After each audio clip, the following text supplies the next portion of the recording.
Que festa, meus irmãos. É de emocionar, de arrepiar, ouvir os irmãos cantando, a igreja participando, saber que esse Deus jamais falha. Eu acho que... Não vou brigar com você não, Bruno. O pessoal que vai brigar comigo. Não, mas uma vez ao ano, se você acaba meia-noite, ninguém briga não, né? Só uma vez só. Deus abençoe os irmãos, Deus abençoe o Bruno, que está à frente do Ministério de Música, toda a sua equipe, Priscila. Não é fácil, né? Mas vale, é recompensador. E até já aproveito a oportunidade para convidá-los para o Natal. Não vai ter? Várias cantatas, já está acontecendo os ensaios. Que bênção. Meus irmãos, eu gostaria de estar trabalhando nessa noite, mas antes eu quero agradecer à igreja pela paciência que tem tido comigo.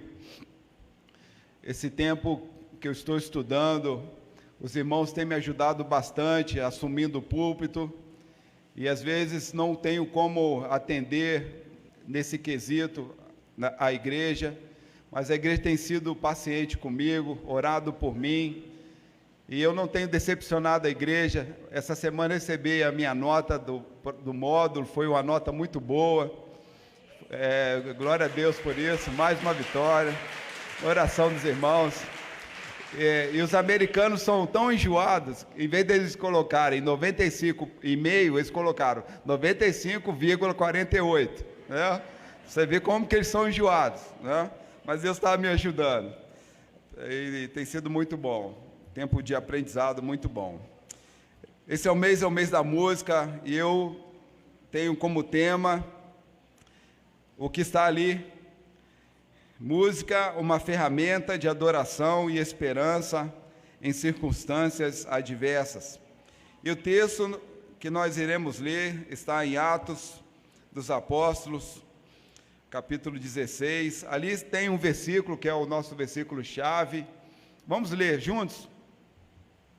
Por volta da meia-noite, Paulo e Silas oravam e cantavam louvores a Deus, e os outros presos escutavam.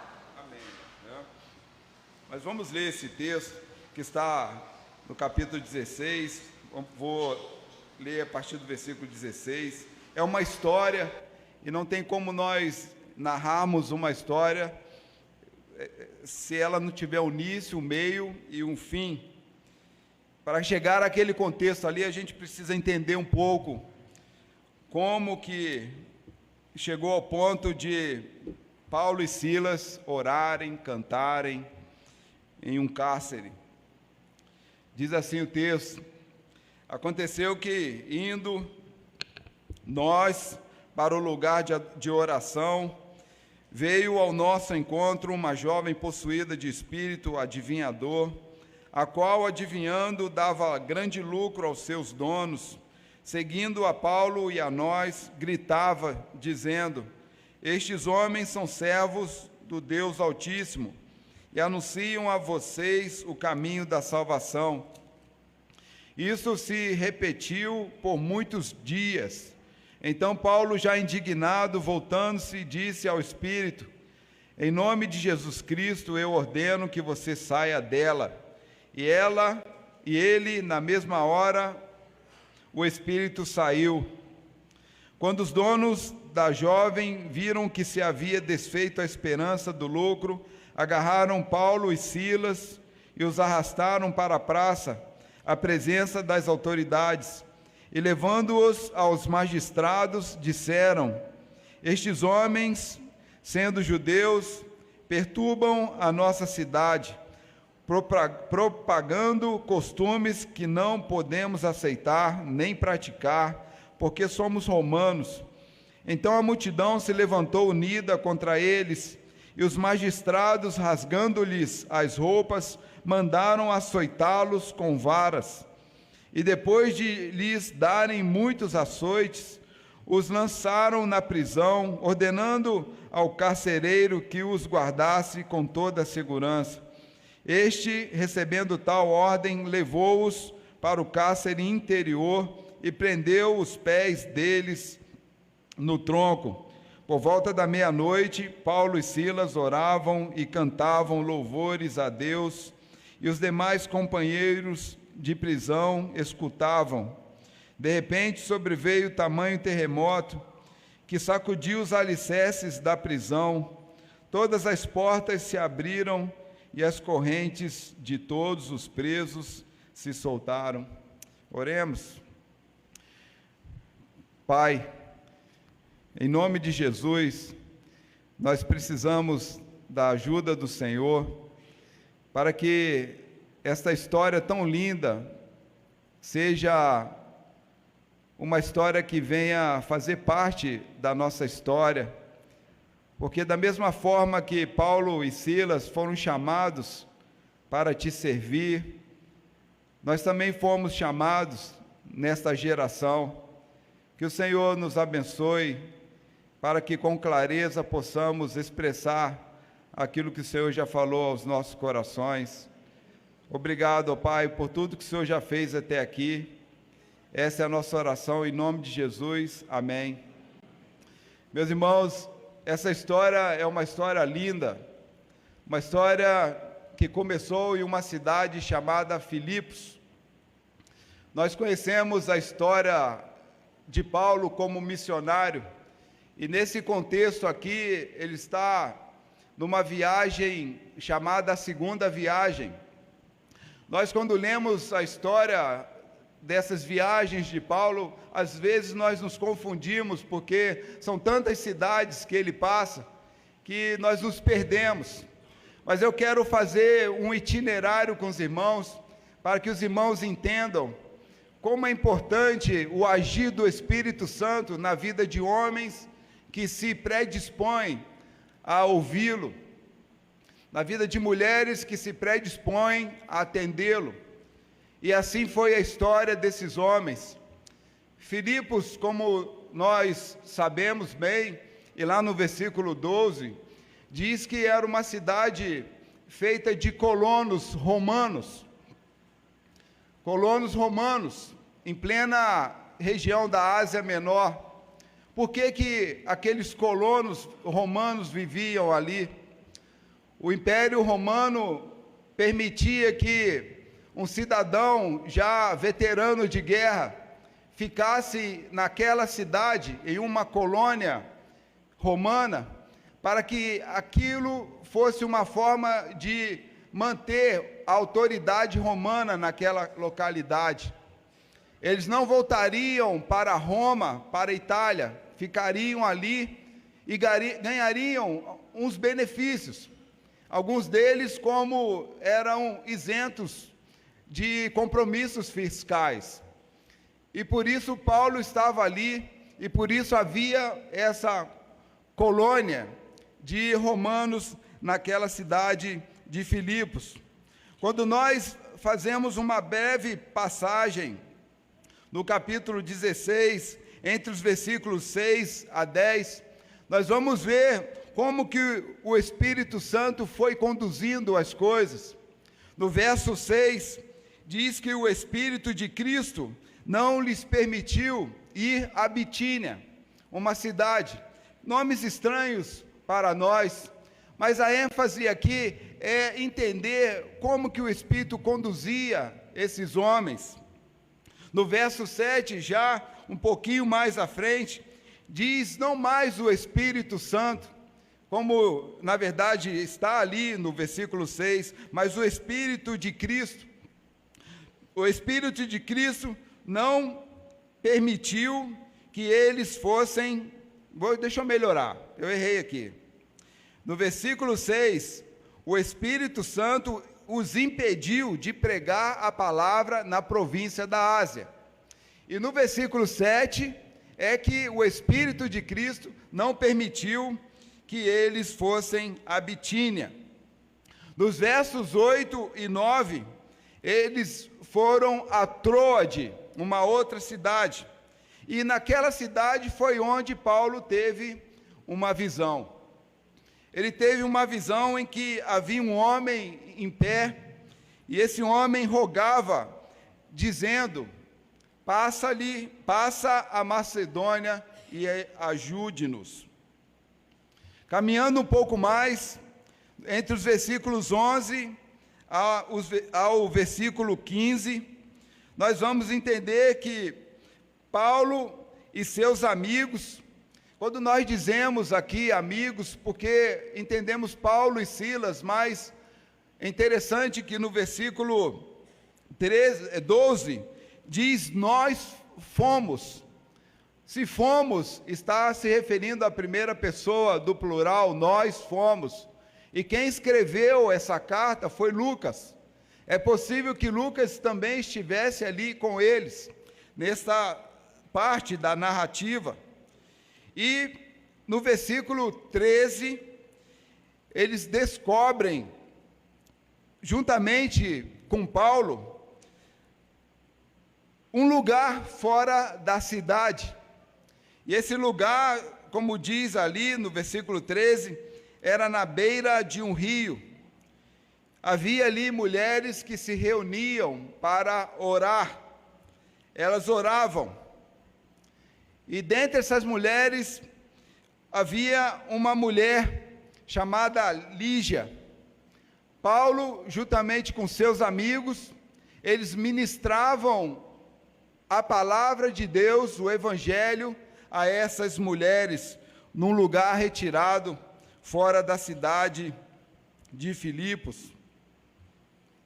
A palavra de Deus diz que Lígia era temente a ele, e ela escutava a pregação de Paulo. No verso 14, diz que o Senhor abriu o coração de Lígia para que ela estivesse atenta ao que Paulo dizia.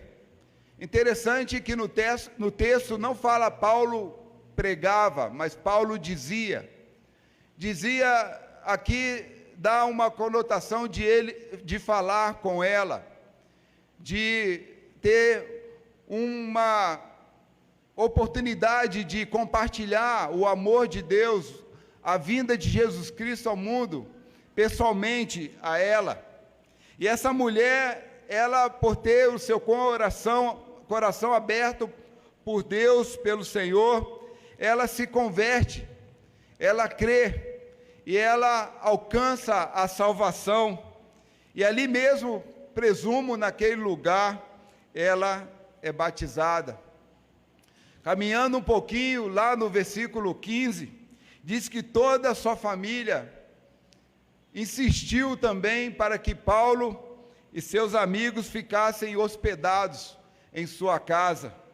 Sugere, portanto, que todos familiares de Lígia se convertem ao Evangelho de Jesus Cristo.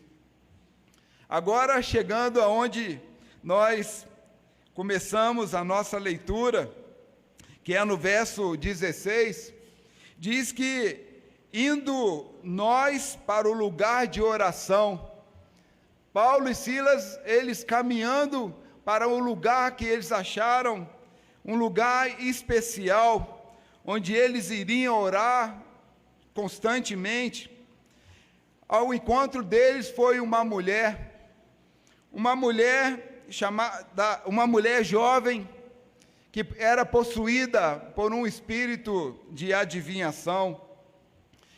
E diz o texto que essa mulher dava lucro aos seus senhores. Incrivelmente, diante desse fato de conversões, num lugar de oração, aparece incrivelmente Satanás agindo, querendo perturbar a ordem daquele ambiente, perturbar a obra que Deus estava fazendo através da vida de Paulo e de Silas. Diz que a partir daquele momento, quando aquela mulher se encontra com Paulo, e agora os seus amigos ainda, não definindo quem são, ela gritava. O texto diz lá, ela gritava dizendo: estes homens são servos do Deus Altíssimo e anunciam a vocês o caminho da salvação. Toda aquela descrição, agora aquela mulher chama a atenção, gritando. Mas você pode pensar, mas ela não estava exaltando o nome de Deus através da vida daqueles homens? Mas Paulo e Silas não queriam ser alvos de holofotes. Paulo queria trabalhar de uma forma discreta, por isso que eles saíram da cidade. Satanás estava querendo colocar algum tipo de obstáculo na obra de Deus, porque o Espírito Santo havia salvado vidas. Paulo não queria ficar na berlinda.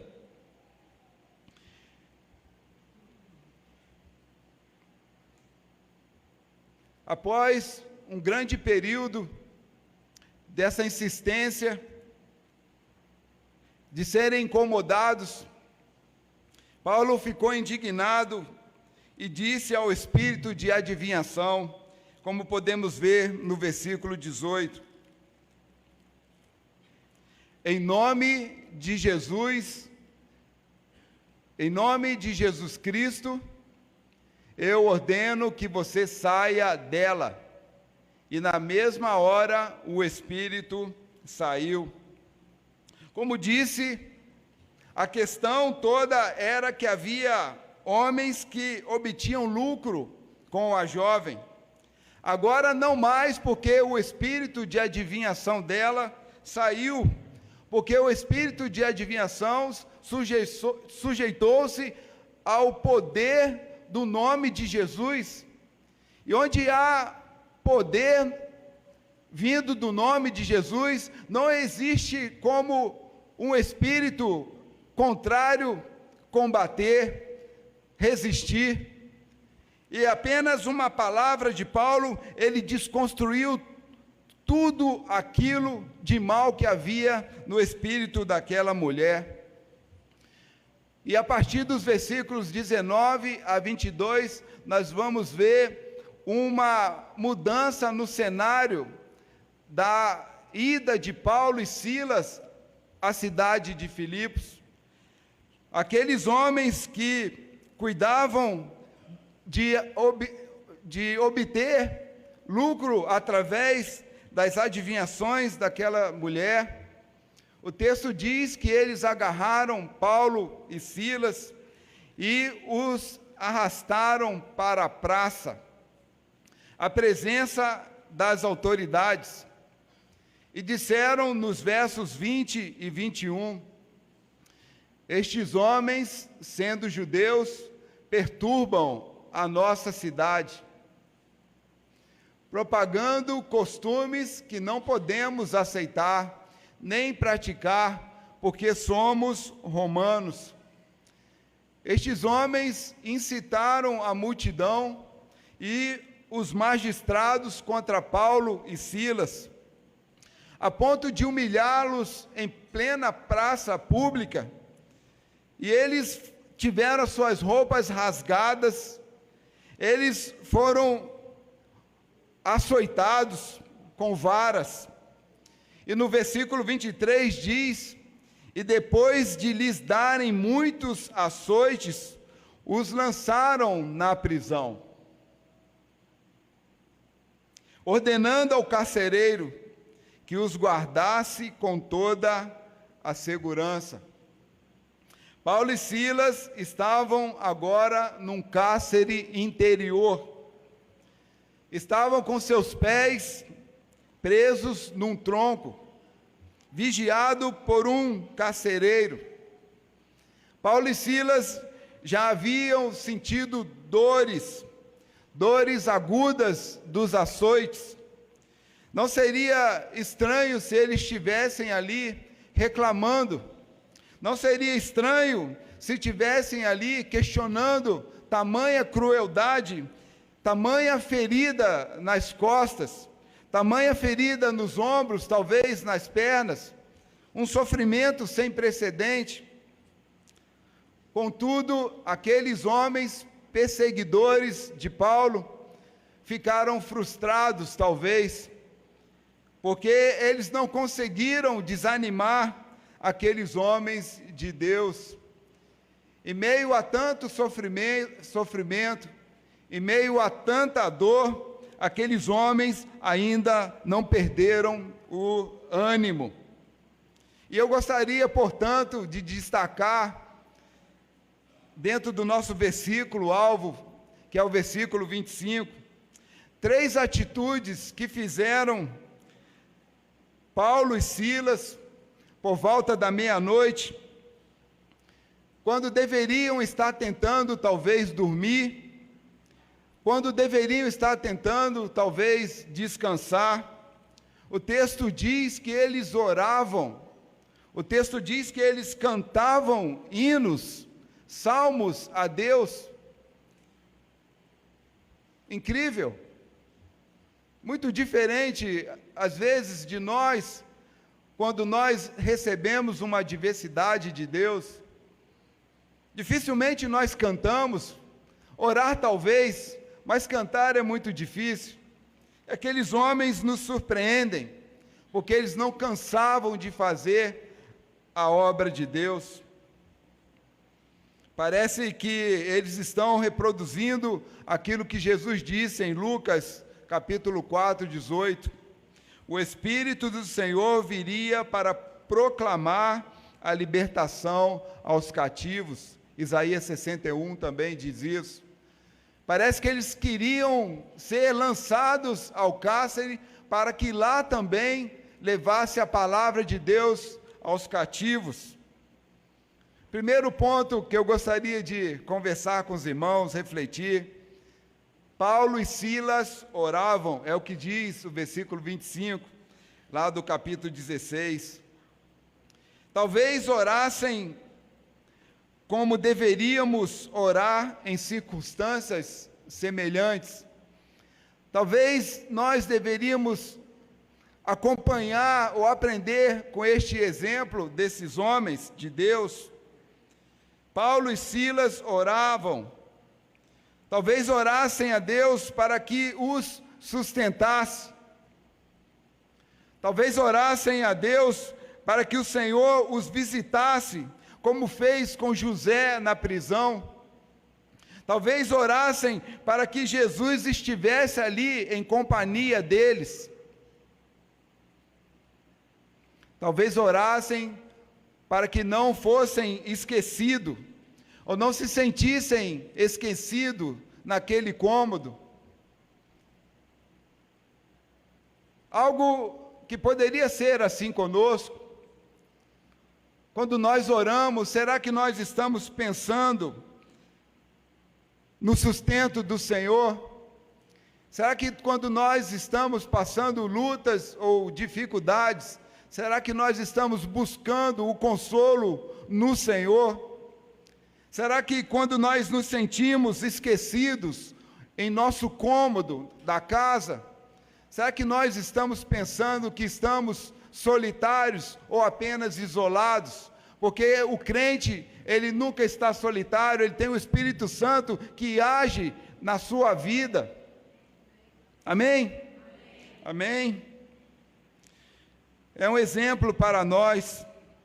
Será que eles questionaram se Jesus estava realmente ali? Eu creio que não. Por isso que eles oraram. Como o próprio Paulo escreveu em sua segunda carta aos Coríntios, capítulo 1, versículo 5, talvez orassem para que as suas consolações em Cristo fossem transbordantes, como eram as suas aflições por Ele. Paulo sabia o que estava fazendo, porque assim como transbordam sobre nós os sofrimentos de Cristo, assim também por meio de Cristo transborda o nosso o quê? Consolo. Temos que buscar o consolo transbordante de Cristo. A palavra de Deus diz que Deus é o Deus das consolações. Quantas pessoas estão buscando consolo no cigarro, nas drogas, nos prazeres do mundo, no dinheiro? Mas Paulo e Silas, eles fizeram questão de irem para o cárcere. Por que eu digo fizeram questão? Porque quando aqueles homens, donos daquela jovem que adivinhava, disseram que eles eram judeus e não cidadãos romanos, eles poderiam ter falado: opa, peraí, nós somos cidadãos romanos também. Eles ficaram calados. No versículo 37, quando depois que tudo aconteceu, eles se apresentam como cidadãos romanos. Parece que eles estão dizendo, assim como as aflições de Cristo na cruz aconteceram, também nós, como apóstolos, devemos sofrer pela mesma causa. Talvez orassem conforme Filipenses 1:12, para que aquela experiência contribuísse para o progresso do Evangelho.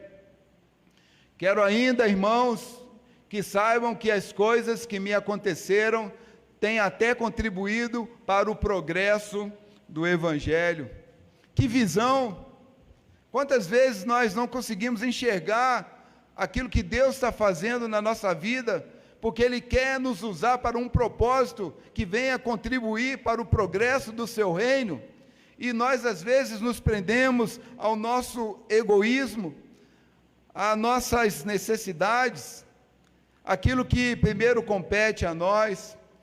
No reino de Deus é diferente. Quando nós trabalhamos para Ele, Ele trabalha para nós.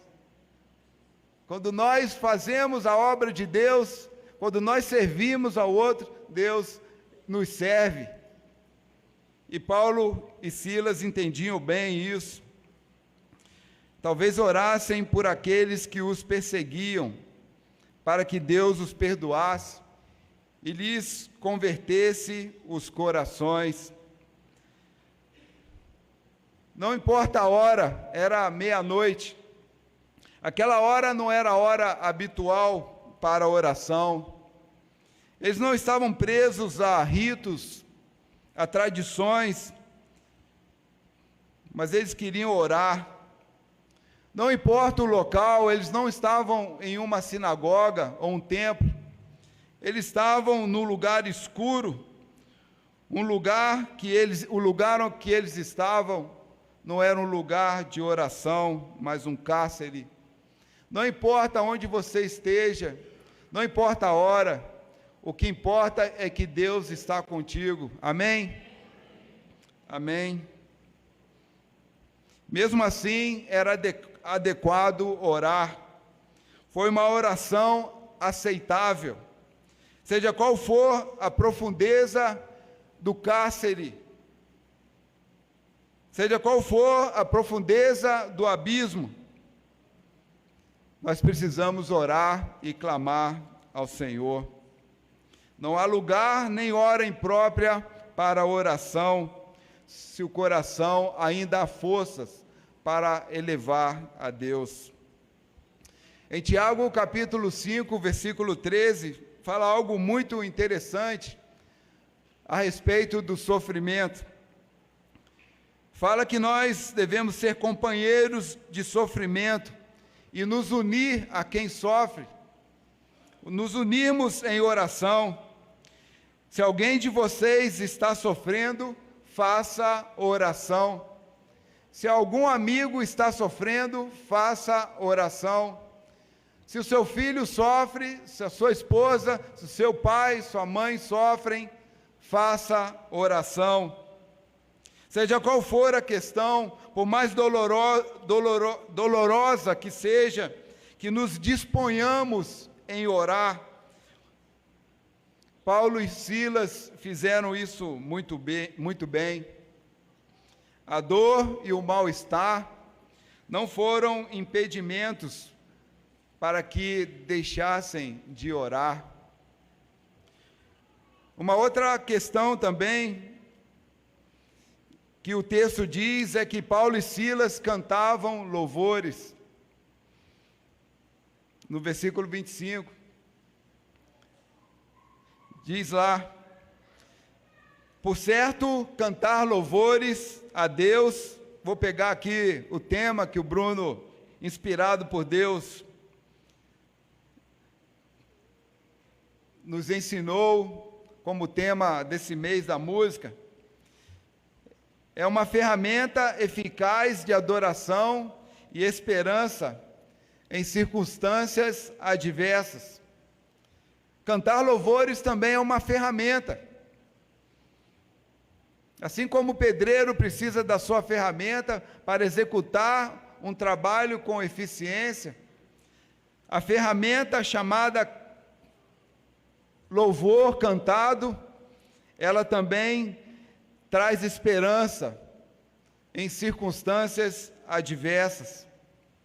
Por isso que Paulo e Silas louvaram a Deus, porque eles sabiam que em tudo se deve dar graças.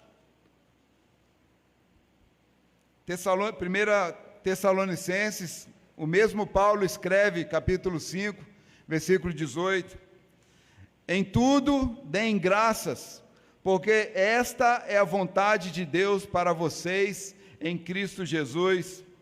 Ele não apenas era um homem de falar, mas ele era um homem que praticava.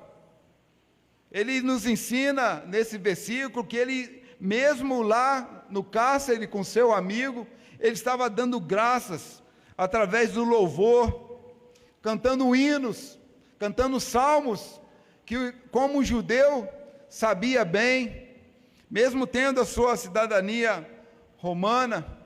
Enquanto havia fôlego, ele dava graça. Enquanto há fôlego em nossos pulmões, devemos também dar graças, porque sempre teremos razões para louvar a Deus. Amém? Ou não tem? Tem, sim, temos. Para aqueles evangelistas, um cárcere, um tronco nos pés, eram motivos para cantarem louvores a Deus.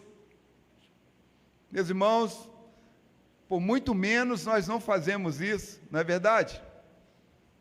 Por muito menos. Muito difícil nós cantarmos louvores a Deus quando as coisas estão difíceis. Pelo contrário, nós às vezes reproduzimos aquilo que o povo de Israel fez lá no deserto. Nós murmuramos, questionamos, mas Deus sempre tem algo muito maior a nos dar.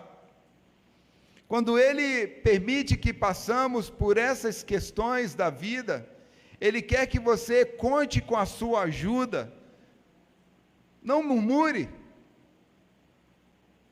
Em Atos capítulo 5, versículo 41, nós aprendemos também com outros apóstolos, após serem açoitados num outro contexto, os apóstolos louvavam a Deus porque foram julgados dignos de padecer afronta pelo nome de Jesus, e por haverem sido tão maravilhosamente sustentados e fortalecidos durante os sofrimentos.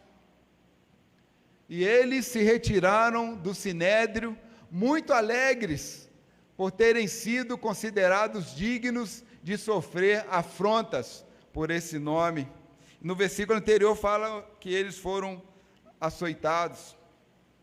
Com certeza sentiram na alma as consolações divinas de maneira muito forte e doce.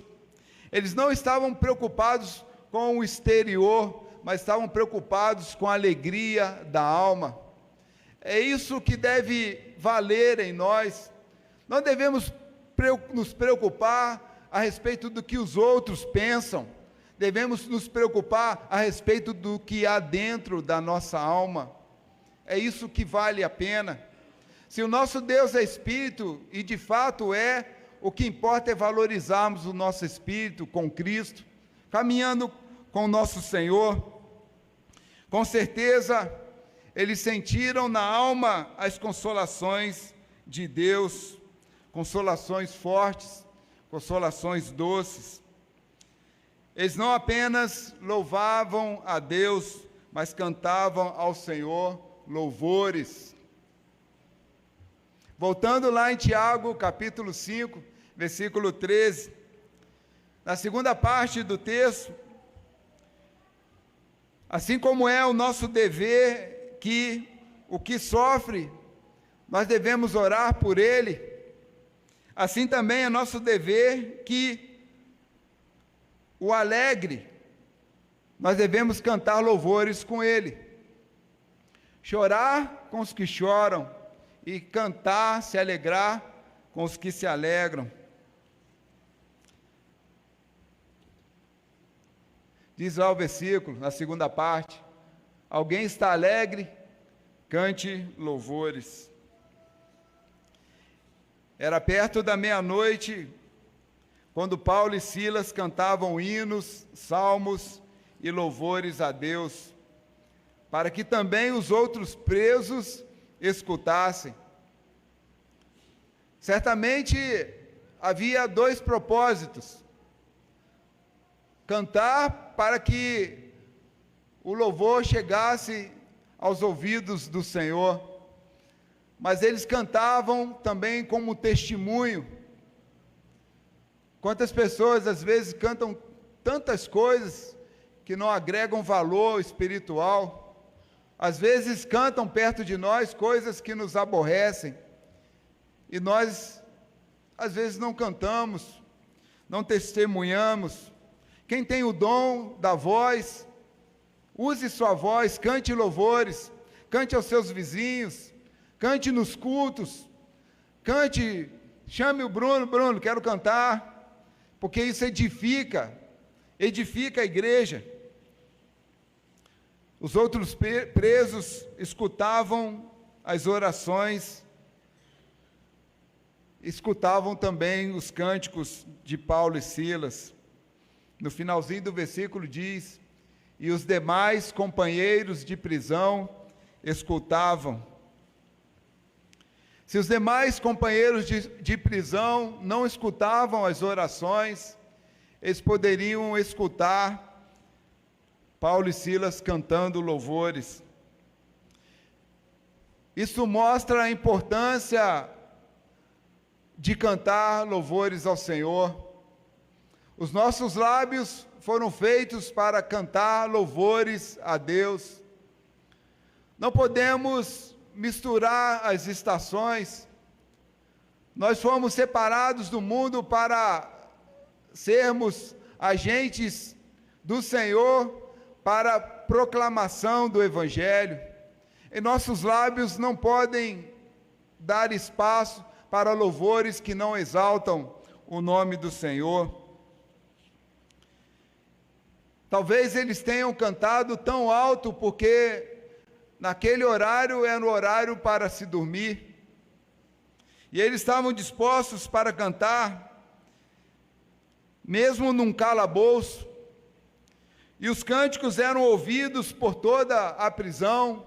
O texto diz lá no versículo 24 que eles estavam no cárcere interno, porque havia o cárcere externo. Cantavam tão alto que acordaram os outros presos, que supostamente deveriam querer dormir. Os pregadores do Evangelho cantaram em voz alta, porque não tinham vergonha do que aconteceu com eles, não tinham vergonha do Mestre, não tinham vergonha de servir ao Mestre. E eu quero concluir com os irmãos. Tudo isso aqui é a parte do homem, mas Deus também, Ele participa, e vamos entender um pouquinho a parte de Deus. Qual foi a resposta de Deus? Deus, Ele encorajou Paulo e Silas maravilhosamente, com fenômenos notáveis da sua presença entre eles. No versículo 26 do capítulo 16, diz que de repente sobreveio tamanho terremoto que sacudiu os alicerces da prisão, E não apenas parou por aí, todas as portas se abriram e as correntes de todos os presos se soltaram. Até aqueles presos foram abençoados com a glória de Deus ali. Nós não sabemos a magnitude daquele terremoto, mas ele fez um estrago.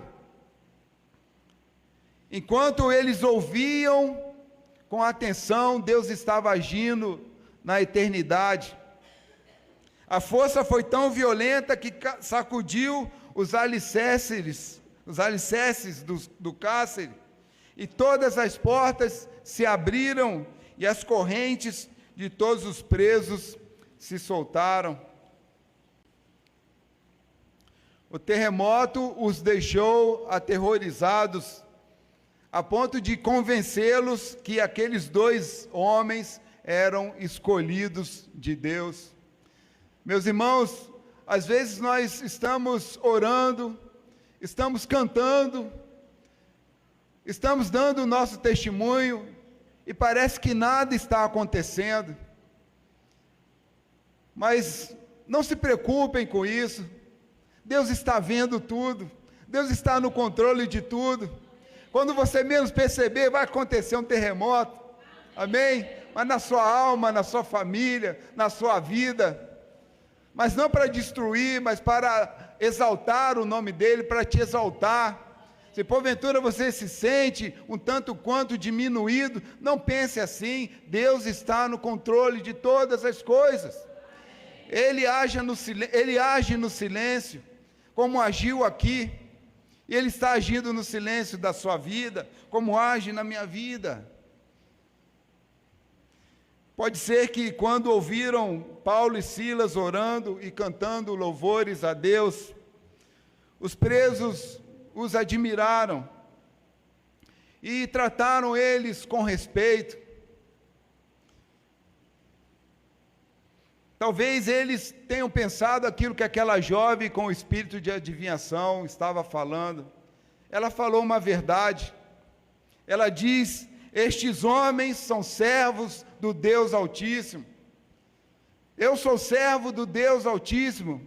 Meus irmãos, eu quero dar uma de pentecostal aqui. Eu quero que você diga aí: eu sou servo do Deus Altíssimo. Vamos? Amém? Parece que a gente leva isso na brincadeira, mas a gente tem que aprender com os nossos irmãos, né? Fogo puro. Amém, sim, né? Fogo puro, amém. Amém. Nós somos servos do Deus Altíssimo. Temos a verdade, conhecemos a palavra de Deus, conhecemos profundamente o estudo e às vezes não subestimamos o poder que ela exerce na nossa vida.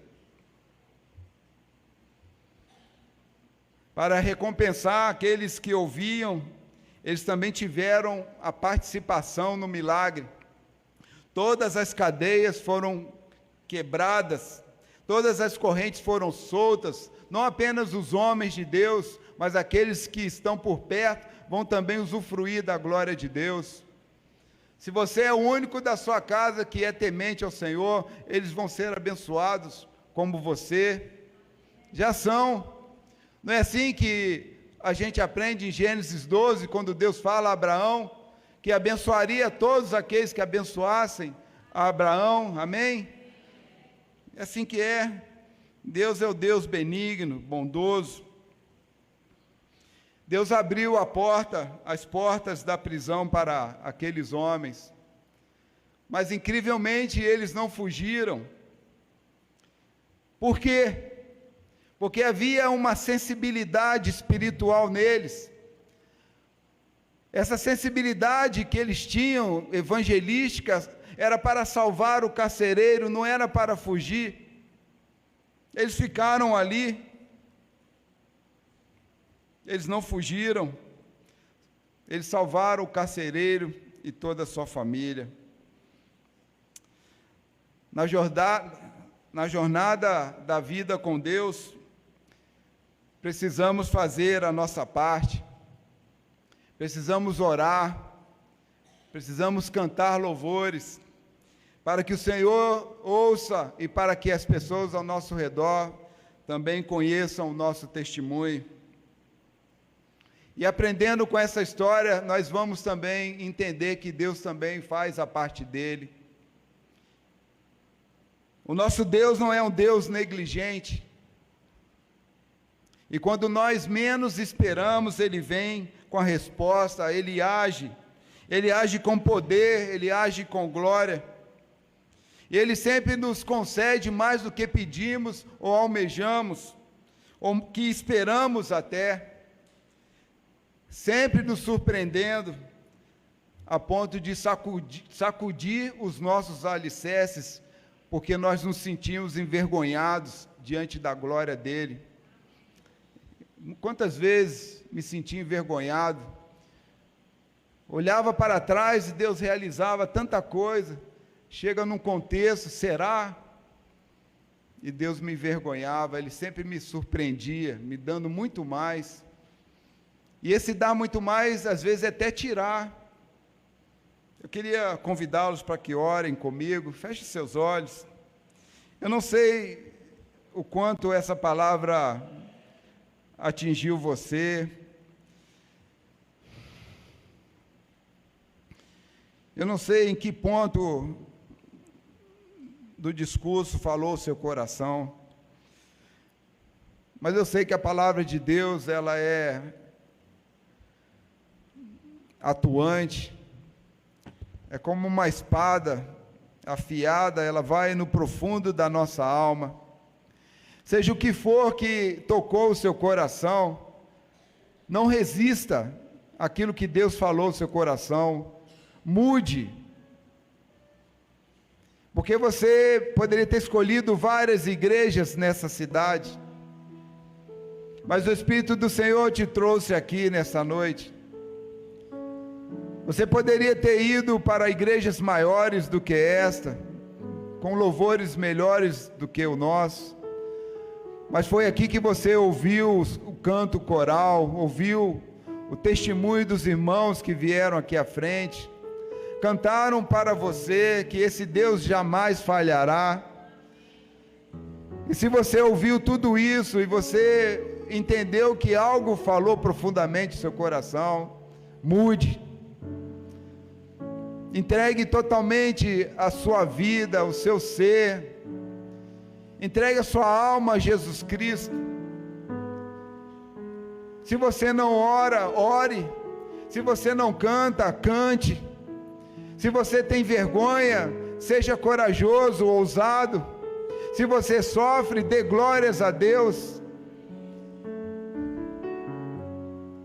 A nossa vida como cristão não tem lógica, é uma vida que aos olhos humanos não tem sentido, mas para Deus tudo há um sentido. Para quem anda de fé em fé, tudo tem um sentido. E por isso, seja o que for que você esteja experimentando, há um sentido nisso tudo. Deus tem algo maravilhoso a fazer na sua vida. Não importa as circunstâncias, não importa o fundo em que você chegou, existe uma mão estendida, segurando a sua mão, e ela quer te tirar de onde você está, e te colocar em altos patamares. Pai, muito obrigado porque a palavra do Senhor é viva e eficaz. Muito obrigado porque através do testemunho dos teus servos, nós aprendemos nessa noite que precisamos orar mais, que precisamos cantar louvores, e que no momento certo o Senhor vai fazer a sua parte. O Senhor é o Deus que age no silêncio, mas quando o Senhor torna a sua obra pública, nós nos surpreendemos. E nessa noite, ó Pai, o Senhor está fazendo uma obra na vida de cada um de nós. E o Senhor está fazendo uma obra na nossa família, o Senhor está fazendo uma obra no nosso trabalho, o Senhor está fazendo uma obra naqueles que nos perseguem, o Senhor está fazendo uma obra que nem sabemos o que é, mas o Senhor está. E que nosso coração esteja aberto para o que der e vier, porque vale a pena caminhar contigo. Obrigado, Pai, por tudo que o Senhor significa em nossas vidas. Esta é a nossa oração, pelo poder que há no nome de Jesus. Amém.